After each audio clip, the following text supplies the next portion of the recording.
주간 잘 지내셨습니까? 오늘 저와 함께 에스겔서 7번째 강의 그들이 나를 여호와인 줄 알리라 함께 강의 진행하도록 하겠습니다. 우리가 지난 시간에 에스겔 복음에 관해서 계속 공부를 해왔었는데요. 에스겔 복음, 메시아를 통한 이스라엘의 회복에 관하여서 우리가 공부하였었습니다. 거룩한 하나님의 백성으로 회복되어지는 복음, 그리고 황폐함에서 풍성함으로, 부정함에서 정결함으로, 그리고 사망에서 부활로, 마른 뼈가 살아나는 어떤 그 환상까지 저희가 오늘 공부를 했었는데요. 오늘은 분열에서 연합으로라는 제목으로 이게 이어지게 됩니다.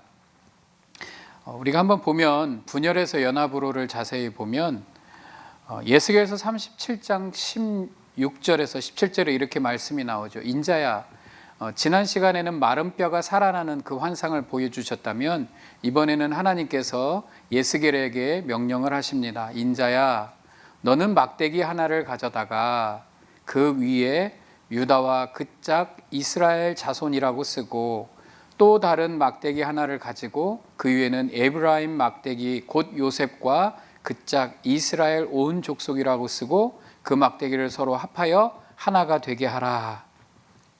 그러니까 막대기를 하나씩 택해서 하나는 유다라고 쓰고 하나는 요셉이라고 이렇게 쓰게 하셨고요. 이 짝을 하나가 되게 하라 이렇게 말씀을 하셨습니다. 우리가 이스라엘이 북이스라엘과 남유다로 나눠지는 건 알잖아요. 근데 남쪽 유다는 유다 지파가 중심이 되기 때문에 그냥 유다 지파다 이렇게 말하면 알기 쉬운데 북이스라엘은 그 지파를 대표하는 지파가 에브라임 지파였습니다. 그래서 북이스라엘을 또 어떤 때는 에브라임 지파 이렇게 말하기도 했습니다. 그냥 누가 봐도 남유다, 북이스라엘을 말하는 거죠. 하나에다 하는 남유다, 하나는 북이스라엘이라고 쓰고 이 막대기를 서로 하나가 되게 해라. 그러니까 하나님 앞에서 이스라엘이라는 영적인 개념은 우리가 보통 12지파가 포함된 그 영적인 이스라엘을 의미하게 됩니다. 결국 하나님께서 이 온 이스라엘의 영적인 회복, 하나됨을 말씀하고 있다는 것을 우리는 이 성경 구절을 통해서 잘 알 수가 있습니다. 이것은 이제 나라적 의미도 되고 영적인 의미도 되게 됩니다. 자, 이스라엘의 현실을 한번 볼까요? 이스라엘은 지금 어떤 입장에 있었냐면 북이스라엘과 남유다가 하나가 된다라는 건 지금 말이 안 되는 상황입니다. 지금 현실에서는 이미 솔로몬 왕 이후에 이 분열이 되어서 분열 왕국이라고 우리가 말합니다. 그래서 북쪽 이스라엘과 남유다로 나뉘어진 게 벌써 한 500년 전 이야기거든요. 그러니까 지금 이것이 다시 500년 전에 나뉘어졌던 나라가 하나가 된다라는 것은 정말 어려운 일이고 이미 또 주전 722년에 북이스라엘이 멸망하게 되고 북이스라엘 사람들은 다 뿔뿔이 흩어졌어요. 그래서 나라가 지도상에 존재하지 않습니다. 그런 나라 그리고 남유다는 주전 586년에 멸망하게 됐고 그나마 조금 남아있고 다 포로로 끌려간 상태인데 이 나라가 어떻게 다시 회복될까? 이것은 정말 불가능한 이야기라고 말할 수 있습니다. 그래서 이스라엘은 항상 분열왕국이다 라는 어떤 오명을 안고 나라로서 존재하지도 못하는 처지에 있는 것입니다. 사실은 히스기야 왕이나 요시야 왕이 이 민족을 한번 재통일하려고 노력을 했던 흔적이 보여요. 성경 구절에 보니까 역대하 35장 18절에 선지자 사무엘 이후로 이스라엘이 유월절을 지키지 못했는데 요시야가 제사장들과 레위 사람들과 모인 온 유다와 이스라엘 무리들과 예루살렘 주민과 함께 지킨 것처럼은 유월절을 지키지 못하였더라. 이렇게 나오는 게 뭐냐면 그나마 그 요시야 왕 때에 어떤 영적인 회복을 노력하고 시도해 보려고 했던 때에 유월절을 다시 지키는데 이때 남쪽 유다 사람들 뿐만 아니라 북쪽에 있는 이스라엘 사람들도 함께 유월절을 지키려고 노력했다. 물론 이 백성들이 뿔뿔이 흩어졌지만 영적으로는 항상 하나가 되고자 하는 노력을 하고 있었구나라는 것을 보여주는 성경 구절이기도 합니다. 그래서 정치적으로는 불가능했지만 영적으로는 늘 하나님 안에서 하나가 되려고 노력했던 히스기야 왕이나 요시야 왕이 있었다라는 거죠. 근데 하나님은 이런 백성, 이게 불가능해 보이는 이 민족에게 내가 이 나라를 하나가 되게 하겠다. 하나님의 백성은 미래의 한 백성이다라는 것을 말해주고 있는 것입니다. 앞으로는 이 나라가 분열 왕국이네 뭐 이런 소리를 듣지 않게 하나님께서 한 나라로 만드시겠다라고 말씀하는 거죠. 그러나 하나님께서는 이렇게 한 나라가 되기 위해서 항상 정결을 요구하시죠. 이스라엘에게 정결을 요구하시는데 에스겔 37장 18절에 내 민족이 내게 말하여 이르기를 이게 무슨 뜻인지 우리에게 말하지 않겠느냐. 이게 도대체 무슨 뜻이야? 막대기를 남쪽 유다, 북쪽 이스라엘 적어서 하나로 만들겠다는 소리가 하나님께서 이제 지난날에 어떤 영적인 어떤 과오, 죄를 다 씻어버리고 새로운 나라가 되어서 하나가 되겠다라고 말하는 것. 이건 도대체 불가능해 보이는데 이게 도대체 무슨 뜻이지? 라고 말을 하는 것입니다.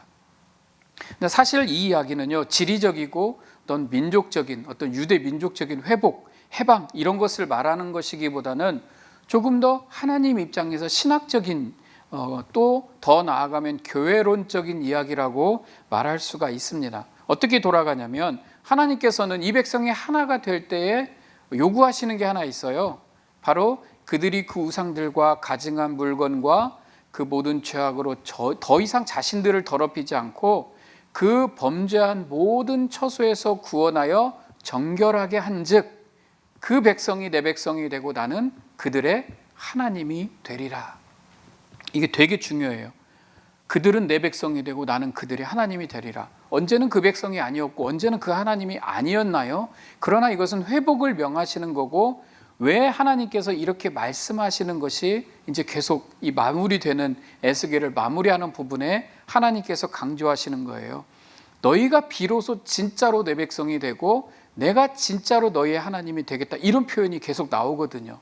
왜? 너희들이 영적으로 깨끗하고 정결할 때에 이런 일들이 일어나게 된다. 이게 새롭게 만들어지는 나라다. 이렇게 말을 하는 것입니다. 그래서 이스라엘이 언약을 회복하고 하나님께로 돌아가는 길은 철저하게 모든 죄악으로부터 깨끗하게 되는 것이에요. 자, 이 일이 어디까지 이어지냐면 구약에만 말하는 게 아니라 신약까지도 이어집니다. 데살로니가전서 4장 3절에 하나님의 뜻은 이것이니 너희의 거룩함이라 곧 음란을 버리고 우리가 하나님의 백성이 된다라는 것은 우리가 거룩해져야 된다는 거죠. 우리에게 정결을 하나님께서 항상 요구하고 계십니다. 고린도후서 7장 1절에 바울이 말하죠. 그런즉 사랑하는 자들아 이 약속을 가진 우리는 하나님을 두려워하는 가운데서 거룩함을 온전히 이루어 육과 영의 온갖 더러운 것에서 자신을 깨끗하게 하자. 우리는 하나님의 백성으로서 정결하게 됨을 하나님께서 요구하시고 우리는 그걸 지켜나가는 것, 이것이 우리의 믿음 생활이고 신앙 생활이 되어가는 것입니다. 하나님은 이렇게 하나가 되는 백성을 요구하실 때에 먼저 우리에게 정결을 요구하시는 거죠. 근데 이게 잘 되냐고요? 잘 안 되죠. 이스라엘 백성들이 자꾸 우상을 섬기게 되고 우리가 신약을 살아가고 있는 우리가 늘 우리를 깨끗하게 하고자 하지만 또 죄에 넘어지고 마는 건 왜 이렇게 안 될까? 그런데 이 일을 하나님께서 주도하시겠다라고 말씀을 하세요. 세 번째, 분열에서 연합으로인데 그것을 하나님의 주권으로 이 하나됨을 이루어 가시겠다라고 말씀을 하시는 겁니다. 자, 에스겔 37장 22절. 그 땅 이스라엘 모든 산에서 그들이 한 나라를 이루어 한 임금이 모두 다스리게 하리니 그들이 다시는 두 민족이 되지 아니하며 두 나라로 나누이지 아니할지라. 그리고 에스겔 37장 19절에 보면 이런 구절이 나옵니다. 너는 곧 이르기를 주 여호와께서 이같이 말씀하시기를 내가 에브라임의 손에 있는 요셉과 그 짝 이스라엘 지파들의 막대기를 가져다가 유다의 막대기에 붙여서 한 막대기가 되게 한즉 누구 손에서? 내 손에서 하나가 되리라. 하나님의 손에서 하나가 된다는 거죠. 이제 뭐 정치적으로 이 나라가 하나가 되나? 이 말이 아니라 하나님의 손 안에서 이 나라들이 영적으로 하나가 된다. 하나님의 주권적인 하나님의 일하심이 보이는 장면이 바로 여기에 있습니다. 그러니까 이스라엘 백성들이 잘해서 될 것이라고 말하는 것이 아니라 이런 일들이 하나님의 주권적인 사역 가운데서 일어나게 될 것이다 라고 이 백성들에게 말씀하고 있는 겁니다. 바로 하나님 손에서 이 일이 이루어지는 거죠.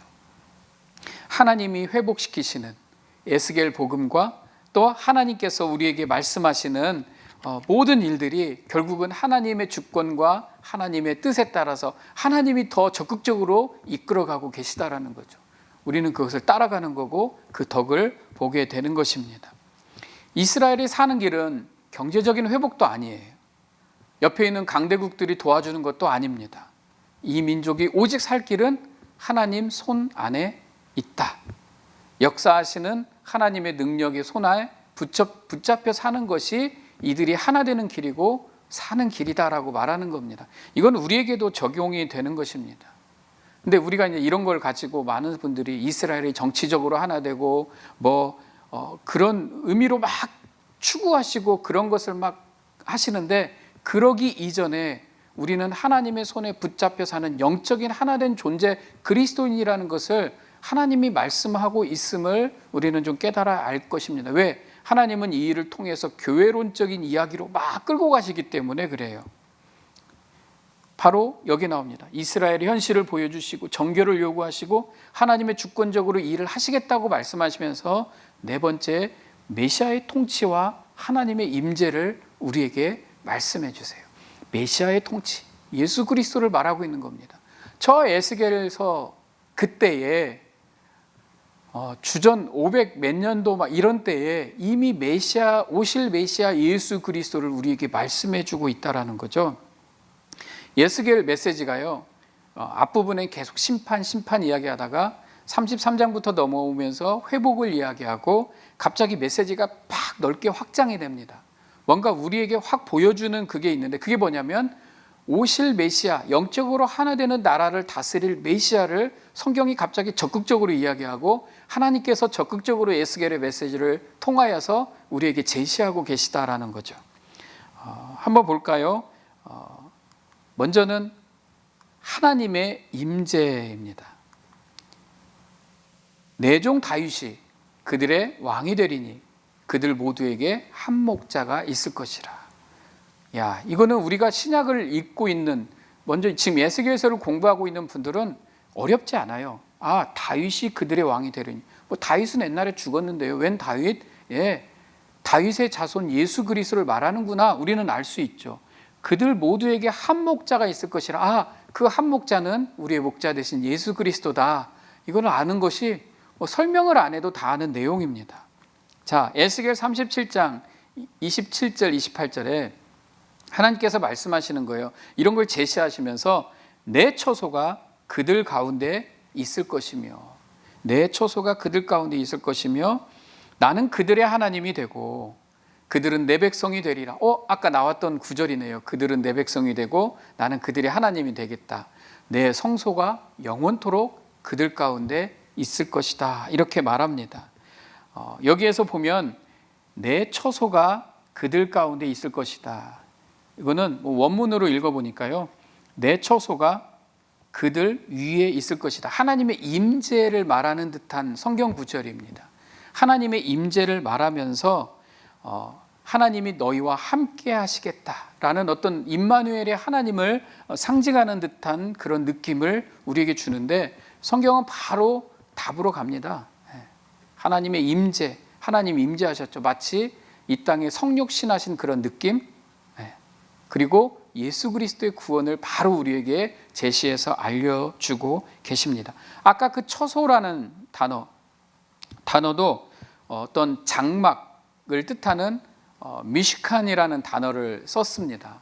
그래서 장막은 광야 시대에 이스라엘 백성들이 광야 생활을 하면서 장막 가운데 하나님의 임재, 하나님의 영광이 거하고 그 장막이 그 하나님의 임재가 있을 때는 가만히 있고 그 임재, 하나님의 영광이 움직일 때 따라서 움직였다는 듯이 그 하나님의 임재와 하나님의 영광을 우리에게 그대로 보여주고 있는 겁니다. 그럼 광야 시대 때는 그것만 바라보고 있어야죠. 그래서 이게 움직인가 하는 하나님의 영이 어떻게 따라 움직이는 거에 따라서 모든 백성들이 일어나고 떠나고 또 정착했듯이 우리는 하나님만 바라보아야 된다라는 거죠. 근데 여기에서 우리의 시선이 바로 가는 구절이 있어요. 그게 뭐냐면 말씀이 육신이 되어 우리 가운데 거하시며, 아까 내 초소가 그들 가운데 있겠다라고 말했는데 말씀이 육신이 되어 우리 가운데 거하시며, 요한복음 1장 14절에 나오는 말씀입니다. 예수계를 통해서 이 백성들에게 내 초소가 너희 가운데 영원히 있을 것이다 라고 말씀하셨는데, 결국엔 그 말씀이 육신이 되어 우리 가운데 영원히 계시는 예수 그리스도를 말하고 있다는 것을 우리는 예수결서를 통해서 알 수가 있게 되는 겁니다. 자, 그리고 이 하나님의 임재, 그리고 예수 그리스도의 구원이 어디로 이어지냐면 바로 교회와 성도로 이어지는 겁니다. 고린도후서 6장 16절에 하나님의 성전과 우상이 어찌 일치가 되리요, 우리는 살아계신 하나님의 성전이라. 이와 같이 하나님께서 이르시되 내가 그들 가운데 두루 행하며 나는 그들의 하나님이 되고 그들은 나의 백성이 되리라, 이렇게 말씀하시죠. 아까 예수께서에 제가 말했죠. 나는 그들의 백성, 그들은 나의 백성이 되고 나는 그들의 하나님이 되리라. 신약에도 똑같이 적용이 되네요. 야, 내가 그들 가운데 두루 행하며, 내가 하나님의 성전이고 하나님이 내 가운데 임재하셔서 두루 행하시고 이 초소 가운데 영원히 함께 하시겠다라고 말씀하시는 그 말씀이 바로 신약하고 연결이 되는 것을 우리가 알 수가 있습니다. 바울이 바로 예수께서의 말씀을 인용해서 바로 믿는 자와 믿지 않는 자, 성전과 우상에 비유하고 성도들이 어떻게 살아야 되는지, 바로 성도가 성전이다라는 것을 우리에게 알려주고 있습니다.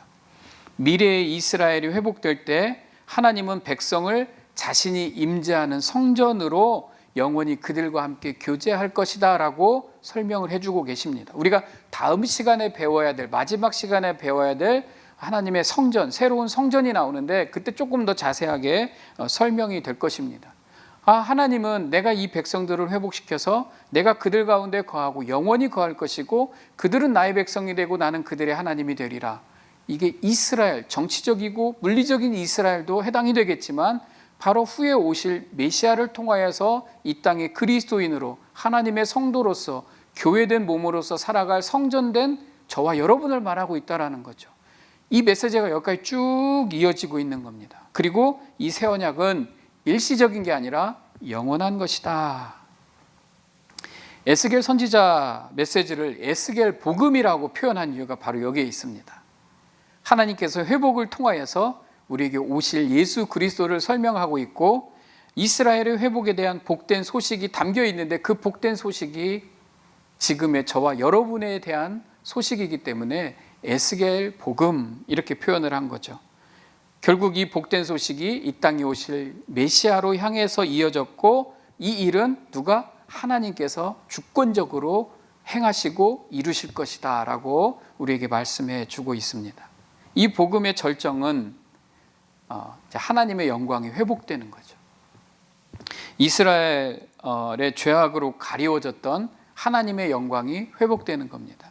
우리는 보통 우리가 죄를 지었으니까 심판을 받고 여기까지 우리 위주로 생각을 하죠. 우리는 죄를 지었으니까 심판받는다. 그러나 하나님이 우리를 창조하시고 너무 좋다라고 말씀하셨을 때 하나님은 우리에게 모든 걸 투자하셨거든요. 그런데 우리가 우상을 섬기고 죄를 지음으로 우리가 심판을 받는 위치에 내려갔다는 것은 하나님의 영광이 가리워졌다. 하나님의 영광을 우리가 무너뜨렸다라는 게 됩니다. 그런데 이 백성들이 다시 회복되어지고 다시 소망을 가지고 살아났을 때 어떤 일이 벌어지면 하나님의 영광도 회복이 되는 거예요. 그러니까 우리는 하나님과 같이 가는 거죠. 그래서 이 백성, 이스라엘 백성들이 하나 되고 회복될 때 이 궁극적으로 어떤 일이 벌어지냐면 하나님의 영광이 회복이 된다. 그래서 큰 3번으로 넘어가면 하나님의 영광이 회복되다. 하나님이 원하시는 어떤 근본적인 목적이죠. 그들이 나를 여호와인 줄 알리라. 이것이 바로 큰 대지로 오늘 세 번째 나아갈 것입니다. 이제부터는 하나님의 영광이 어떻게 회복이 되어지는지 우리에게 설명을 해주는데 성경이 갑자기 곡이라고 하는 곡의 공격, 곡 들어보셨어요? 마곡과 곡 이런 거 요한계시록에도 나오고 들어보셨죠? 38장으로 갑자기 넘어오면서 안 들어보던 나라들이 등장을 하게 됩니다. 앞부분에 25장에서 32장까지는 다 열국들, 이스라엘 주변에 있는 많은 나라들입니다. 그 시대에 현존하고 있는 나라들이었다면 38장, 39장 두 장에 나오는 나라들은 잘 안 들어본 익숙치 않은 나라들이 등장을 하게 되는데 이 중에서도 가장 궁금한 어떤 단어가 곡이라는 단어예요. 이것을 한번 알아보겠습니다. 이것 때문에 이제 사람들이 자꾸 종말론적인 해석을 막 하기도 하는데요. 대충 이야기를 해본다면 우리가 38절을 기준으로 로스와 메섹과 두발 왕인 마곡 땅의 곡이 북쪽 나라들과 동맹해서 평안히 살고 있는 이스라엘을 쳐들어올 것이다 이렇게 말합니다. 하지만 하나님께서 모든 것을 주관하고 계시기 때문에 이 로스와 메섹과 두발 왕인 마곡 땅의 곡이 쳐들어와도 하나님께서 다 심판하시고 그들은 패하고 죽임을 당할 거다. 이게 전체적인 내용입니다. 그런데 이런 일들이 일어날 때에 우주적인 현상들이 함께 일어날 것이고 이 쳐들어왔던 이 곡의 군대를 시체를 처리하는 데 7년이 걸리고 이들이 가져온 무기를 땔감으로 쓰는데 7년이 걸리고 시체를 처리하는데 7달이 걸리고 무기는 7년간 땔감으로 썼다. 그런데 이런 일들을 누가 하시냐면 하나님이 하시고 왜 하시냐면 여호와는 하나님이신 줄 그들이 나를 여호와인 줄 알게 하기 위해서 하나님이 하셨다. 이런 이야기가 이제 38장, 39장에 나오는데 한번 알아보겠습니다. 이게 도대체 곡이 누군지. 연합된 나라의 왕 곡 이렇게 나옵니다. 에스겔 38장 2절 3절이에요. 인자야 너는 마곡 땅에 있는 로스와 메섹과 두발 왕 곧 곡에게로 얼굴을 향하고 그에게 예언하여 이르기를 주 여호와께서 이같이 말씀하시기를 로스와 메섹과 두발 왕 고가. 어렵죠. 곡은 무슨 연합군 대장 같아요. 곡이. 근데 원문으로 이렇게 읽어보니까 이렇게 되어 있습니다. 로스와 메섹과 두발 왕이 이 로스라는 단어가 나시로스라고 되어 있어요. 그래서 원문으로 읽어서 그냥 해석을 해보면 메섹과 두발의 최고 군주인 곡에게로 이렇게 나와 있어요. 이거 뭐 알아도 되고 몰라도 되는 건데 우리가 이제 너무 막 이런 부분에 있어서 확대 해석을 하기 때문에 제가 굳이 설명을 하고 있는 것입니다. 메섹과 두발의 최고 지도자인 곡 이렇게 말하는 거죠. 내가 너를 대적하겠다. 그러니까 여기서 주인공은 곡이네요. 곡이라는 사람이 이 무슨 군대의 지도자, 리더급이 되고 연합군 지도자 정도 되는 것 같습니다. 왜 제가 이걸 설명하냐면 이 로스와 메섹과 두발이라고 하니까 어떤 분들은 이게 로스, 북쪽에서 연합해서 쳐들어온 나라에서 러시아, 로스, 그 다음에 메섹, 모스크바 이렇게 해석하는 게 있더라고요. 그러니까 이게 우리가 신학적으로 세대주의적인 신학도 있고 역사적인 해석도 있고 다 해석을 하는 건 자유고 우리는 아직 잘 모르는 거기 때문에 그렇게 할 수 있지만 이게 꼭 그런 건 아니다라는 것을 좀 설명하기 위해서 그런 겁니다. 그러니까 메섹과 두발의 최고 군주, 그냥 발음이 비슷하기 때문에 로스는 위에서 쳐들어오는 러시아구나, 지금의 러시아 조심해야 되겠네, 이런 식의 해석을 바람직하지 않다라는 것을 말하기 위해서 굳이 설명을 했습니다. 많은 사람들이 이 부분에 있어서 많은 해석을 하고 있습니다. 그렇지만 무리한 해석도 많이 있어요. 어쨌건 곡은 마곡 백성의 왕인 셈인데 그 나라가 어떤 나라냐 이건 잘 모르는 겁니다. 그리고 그것이 뭐다 이렇게 해석하기 시작하면 곤란하다라는 거죠. 그냥 이것은 하나의 상징적인 해석이다라고 보는 것이 더 바람직하다고 생각이 됩니다. 학자들은 어떻게 표현을 하냐면 우리가 요한계시록에서 이 요한이 그 편지를 요한계시록을 쓰던 그 시기가 이렇게 포로로 유배를 간 유배지에서 쓴 글이기 때문에 이 자기를 감시하고 있는 로마 사람들이 로마 군인들이 알아보지 못하는 글로 써서 어떤 상징적인 요소로 썼다고 말하듯이 에스겔서도 그들을 포로 공동체에 살고 있기 때문에 그들이 쓰는 기록을 다른 사람들이 알아볼 수 없도록 그렇게 어떤 상징적인 요소로 썼다라고 보는 학자들도 있습니다. 그래서 그것을 그냥 곡과 마곡 이런 식으로 했다고 말하는 것도 있죠. 왜? 바벨론과 같은 강대국을 어떤 강대국을 지목하는 거지만 이름은 바로 말할 수 없으니까. 왜? 자기들이 위치가 포로로 있는 상황이기 때문에 그랬다는 거죠. 그렇지만 어쨌건 이게 무슨 나라건 강대국이건 힘이 있건 결국에는 이런 백성들이, 이런 군대가 이스라엘을 공격할 거지만 하나님께서 다 그들을 물리치시고 새로운 나라로 회복시키실 것이다 라고 말씀하신다라는 겁니다. 근데 이것을 왜 잘 봐야 되냐면 이런 구절이 있어요.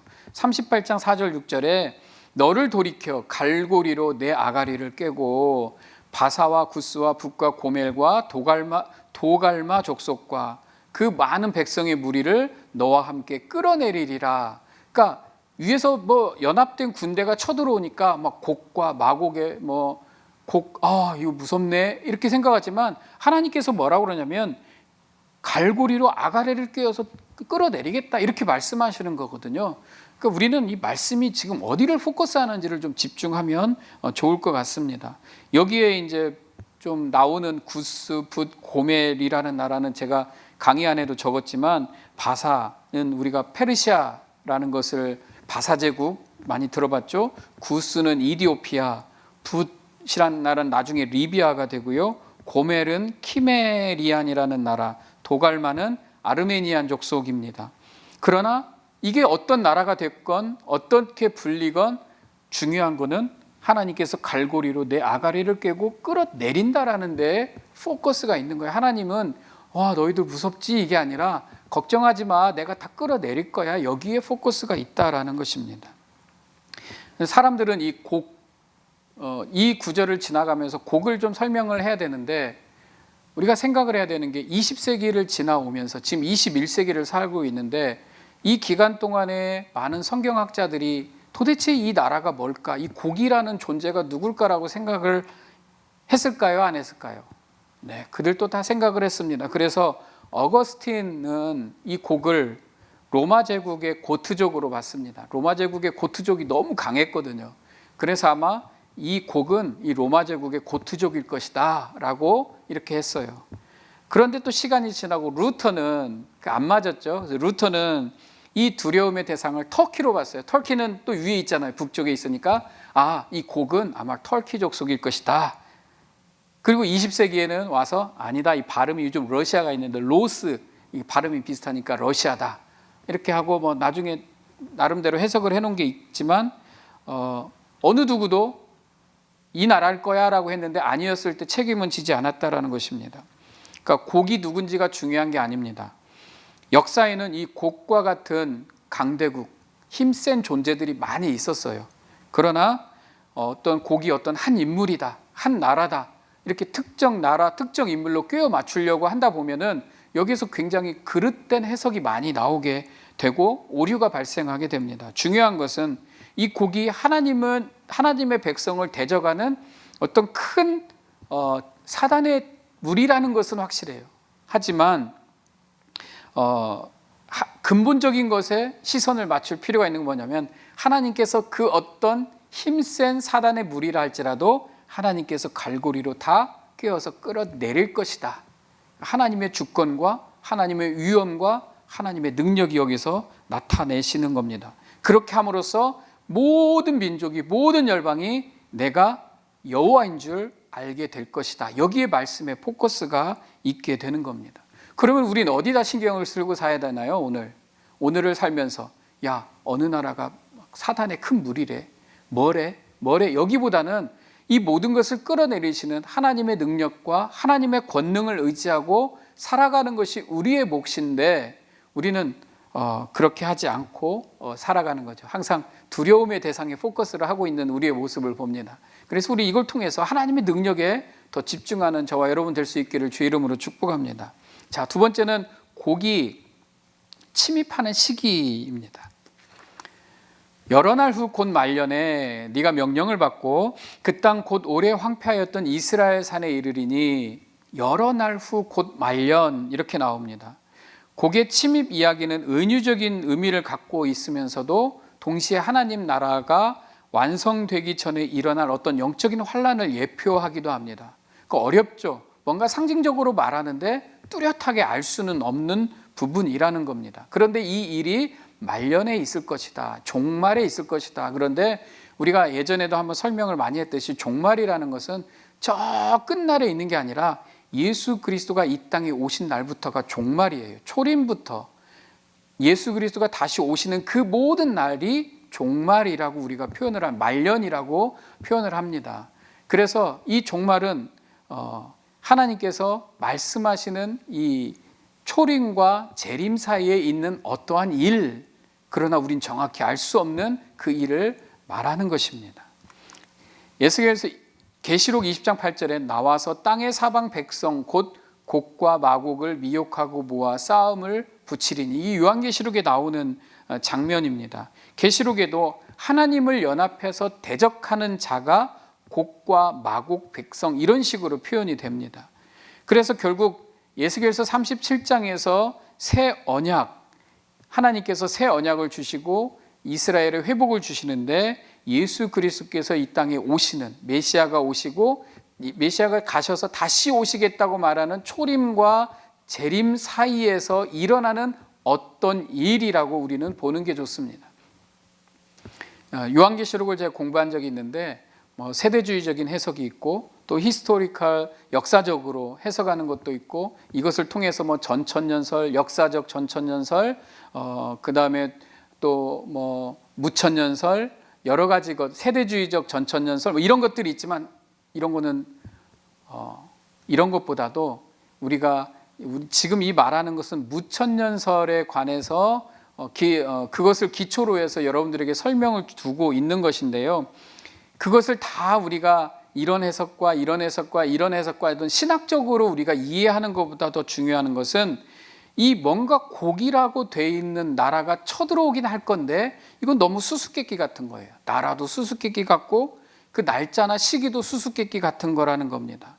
그러나 여러 날 후 말년의 종말에, 이게 어떤 종말론적인 의미라는 것은 확실하다라는 거죠. 그리고 이 종말론적으로 어떤 적그리스도적인 세력, 그게 어떤 사단을 대변한다라는 것은 분명합니다. 그러나 그것이 정확하게 뭔지는 모른다라는 거죠. 그리고 우리는 지금 그것을 그게 뭐다 해석하는 것은 너무나도 불필요하다라는 것입니다. 이런 많은 신학적인 해석과 이론은 그냥 이론일 뿐이고 해석일 뿐입니다. 더 우리가 포커스를 맞춰야 되고 집중해야 되는 것은 이런 모든 것을 주권적으로 역사하시는 하나님께 포인트를 맞추는 것이 우리가 해야 되는 일이다라는 것입니다. 그래서 세 번째로 넘어가면, 이 곡이 왜 침입하는가, 이 침입하는 동기가 나와요. 여기서 이제 우리가 조금 더 명확하게 알 수가 있습니다. 왜 곡이 침입하는가?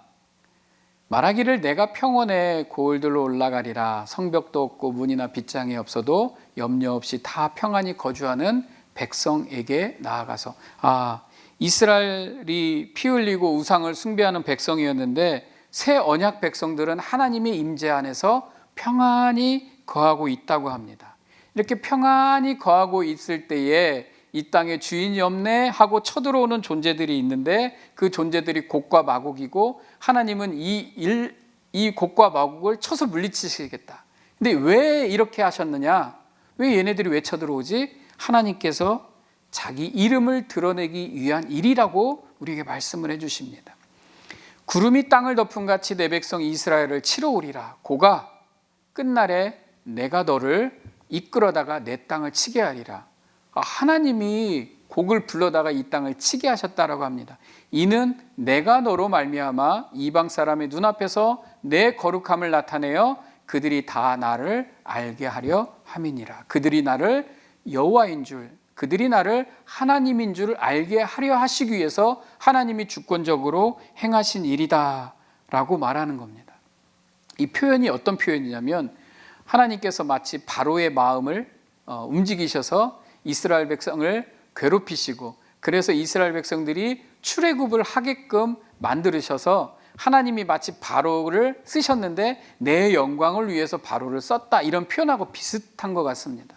그래서 하나님께서는 곡과 마곡이 쳐들어오지만 이들을 물리치고 결국은 하나님의 영광을 드러내겠다. 이 백성들 앞에서 이방의 모든 열방 가운데 내 이름이, 내 거룩한 이름을 드러내겠다. 이게 바로 곡이 침범한 이유라는 거죠. 여기에도 누가 주도권을 갖고 있습니까? 칼자루를 누가 쥐고 있죠? 하나님이 쥐고 계시다라는 거예요. 우리는 그 일이 어떻게 되는지 정확히 모르지만 그 일이 어떻게 될 거야, 이렇게 될 거야, 없던 말 하나 말하면 사람들은 또 시선이 쏠리죠. 이야, 저 사람이 이렇게 말하는데 와, 이거 이런 거 있대. 맞든 안 맞든 건 상관도 없잖아요. 그게 아니라, 우리의 포커스는 그게 아니라 바로 이 모든 일을 주권적으로 이루어 가시는 하나님께 포커스를 맞추어 가야 한다라는 것입니다. 그러니까 하나님은 성경적인 표현이 곡과 마곡을 심판하는데 이 포커스가 있는 게 아니라 어떠한 일이 일어나도 하나님의 백성들을 사랑하고 보호하시겠다는 하나님의 사랑의 표현이 더 강조점이라는 거죠. 우리가 어느 포인트를 보고 읽느냐에 따라서 이 해석이 다 달라지게 되는 것입니다. 우리는 하나님 앞에 더 집중하는, 그래서 그들이 나를 여호와인 줄 알리라. 하나님이 하나님 되심을 내가 알겠습니다. 이렇게 고백하는 게 목적이라는 겁니다. 자, 하나님의 영광이 회복되다 두 번째, 이 곡은 결국은 패배하게 되어 있습니다. 걱정을 안 하셔도 됩니다. 에스겔 38장 17절 18절에 이스라엘 선지자들을 통하여 말한 사람이 너가 아니냐, 내가 이미 말했지, 옛날부터 너 곡을, 내가 너를 이끌어다가 그들을 치게 하리라. 그날에 곡이 이스라엘 땅을 치러 오면 내 노여움이 내 얼굴에 나타나. 내가 옛날에 니들 온다고 했지, 오기만 해, 내가 니들을 다 심판할 거야. 내 얼굴에 노여움이 나타나리라. 어떻게 심판이 되냐면요, 이스라엘 성읍들에 거주하는 자가 나가서 그들의 무기를 불태워 사르되 7해 동안 불태우리라. 그들이 쳐들어와서 가져온 무기를 땔감으로 쓰는데 7년이 걸린다라고 합니다. 그리고 7달 동안에 그 쳐들어온 곡과 곡의 그 군대를, 시체를 매장하는데 7달이 걸린다, 이렇게 표현하고, 지나가는 사람들이 그 땅으로 지나가다가 사람의 뼈를 보면 그 곁에 편말을 세워 매장하는 사람에게 가서 하몬곡 골짜기에 매장하게 할 것이요. 일단 7이라는 단어가 계속 쓰여집니다. 7.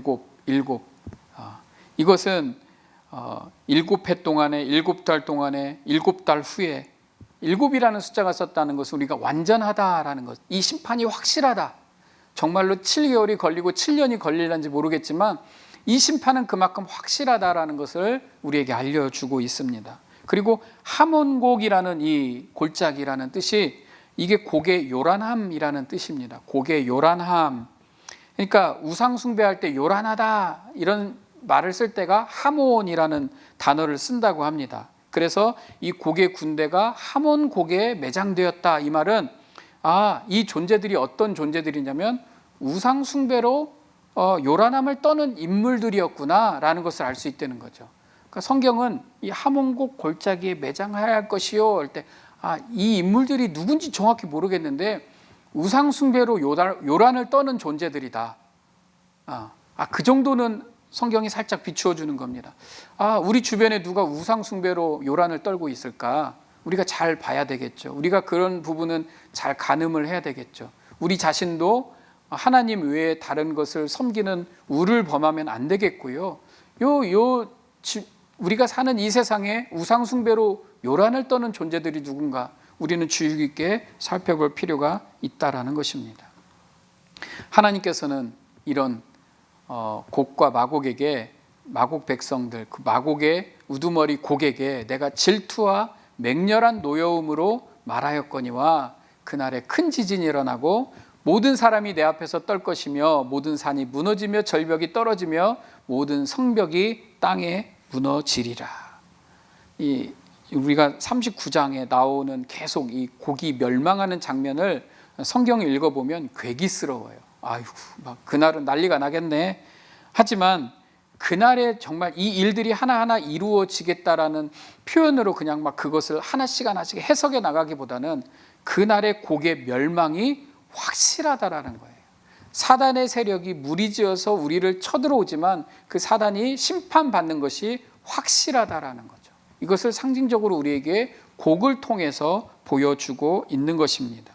그러니까 하나님이 질투와 맹렬한 노여움으로 하나님의 백성들을 보호해 주시겠다라는 표현을 우리가 할 수 있습니다. 이게 하나님의 백성에게는요, 늘상 있는 일이에요.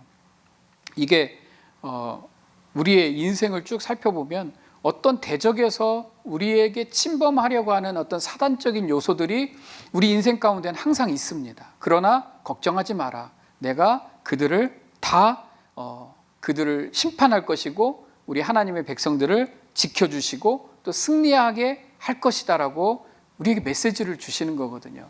그러니까 우리는 이 곡의 멸망을 통해서 이스라엘의 회복, 하나님의 백성의 회복을 볼 수 있어야만 되는 겁니다.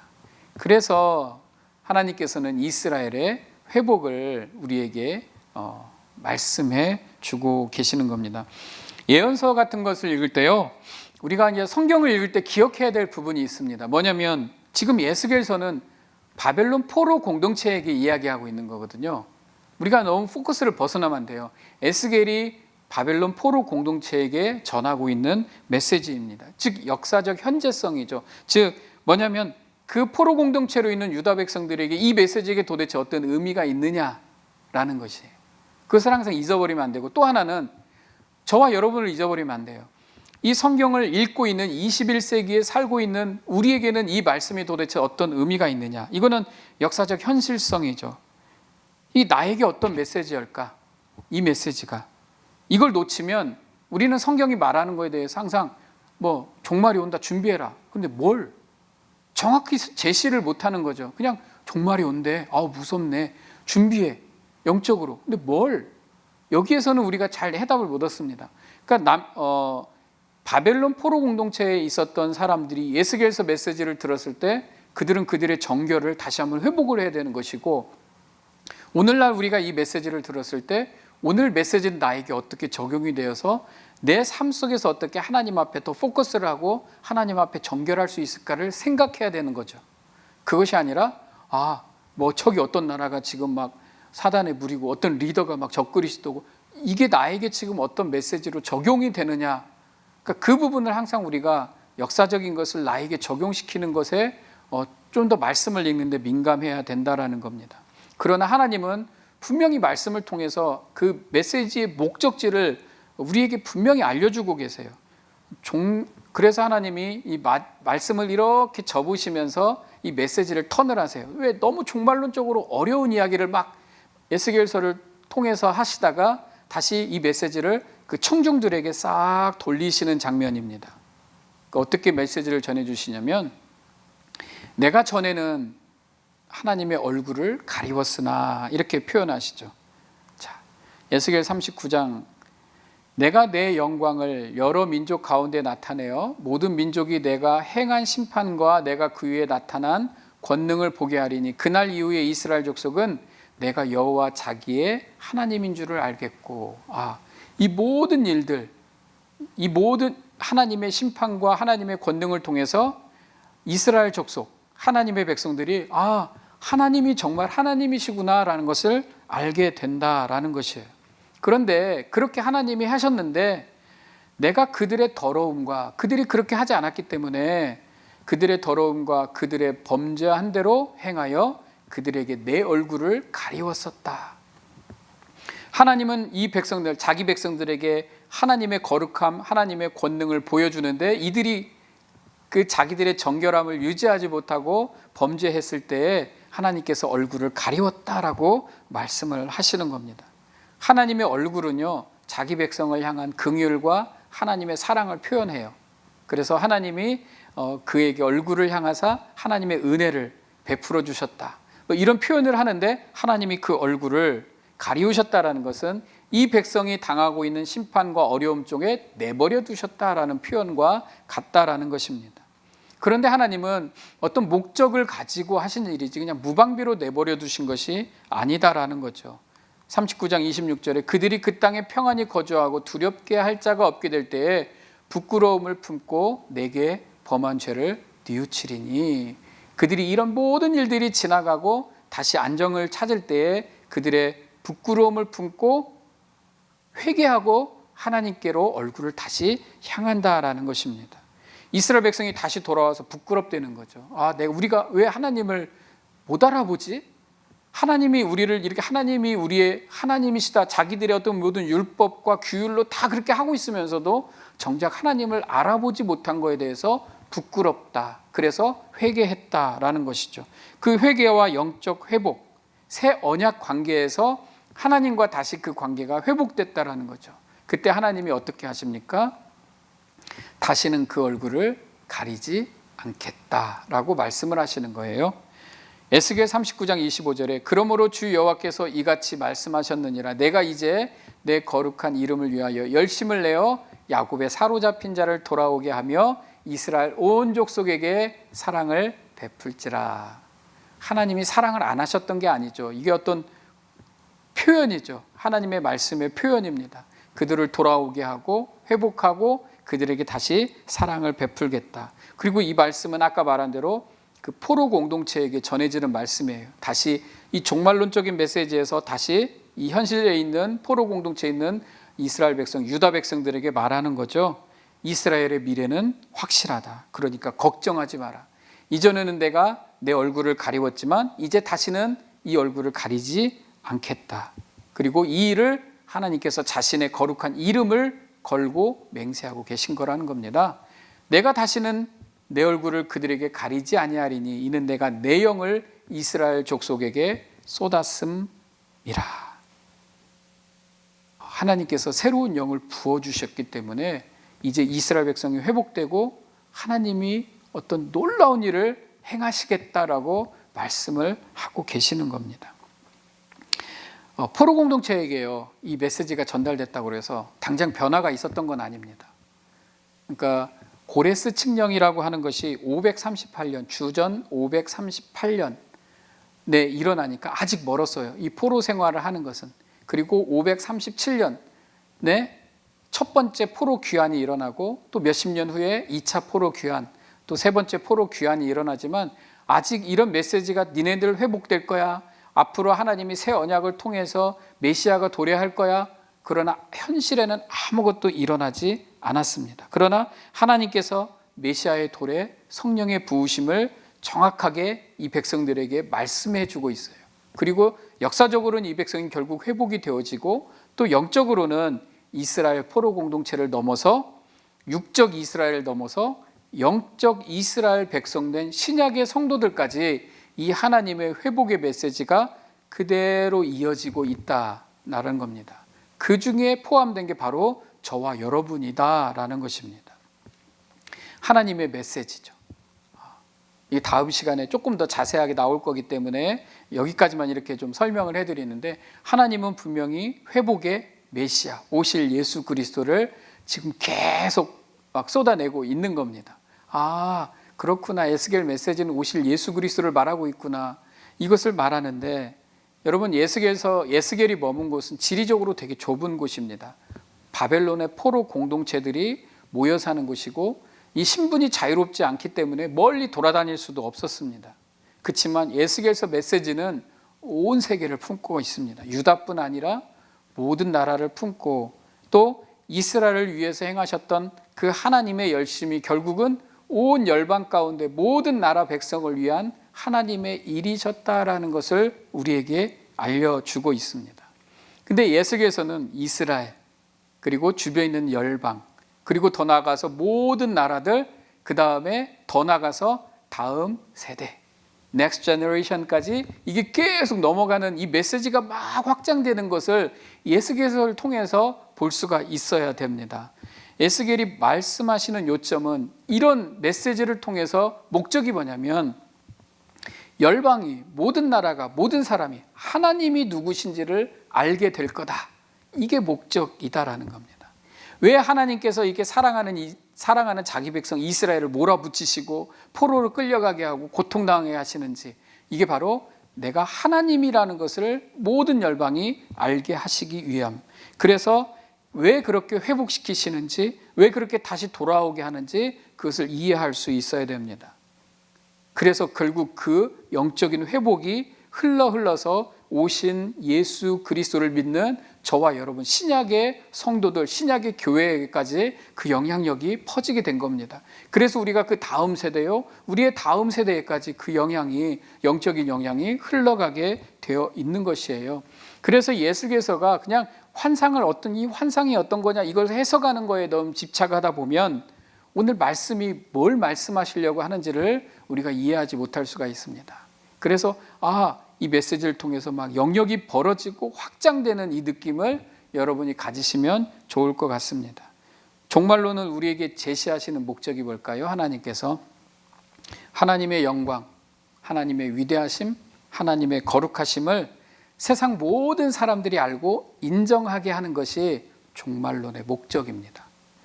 그래서 예수께서는 이렇게 나오죠. 이번에 큰 제목을 내가 여호와인 줄 너희가 알게 하려 함이라, 이렇게 나왔는데, 이 에스겔서에는요, 내가 여호와인 줄 너희가 알게 하려 함이라, 이게 58번이 나옵니다. 58번. 정확한지 모르겠습니다만 쉬운 8번이 내가 여호와인 줄 너희가 알게 하려 함이라. 이게 지금 메시지의 목적이에요. 내가 여호와인 줄 너희가 알게 하리라. 내가 여호와인 줄 너희가 알리라. 58번이 나옵니다. 이 뚜렷한 목적을 우리가 놓치지 말아야 됩니다. 우리 인생을 통해서, 우리의 신앙을 통해서 하나님의 말씀을 읽으면서 우리는 하나님의 위대하심, 하나님의 경이로움, 우리는 그 하나님을 의지하고 사는 하나님의 백성임을 통하여서 하나님이 여호와이신 줄을 바로 아는 저와 여러분 되실 수 있기를 주님의 이름으로 축복합니다. 우리가 다음 시간에 여호와 삼마라는 이 강의로 마지막 강의, 8번째 강의를 다음 주에 하게 되겠습니다. 지금까지도 많이 수고하셨고요. 마지막 시간까지 잘 따라오셔서 에스겔서 강의 잘 마무리했으면 좋겠습니다. 감사합니다. 수고하셨습니다.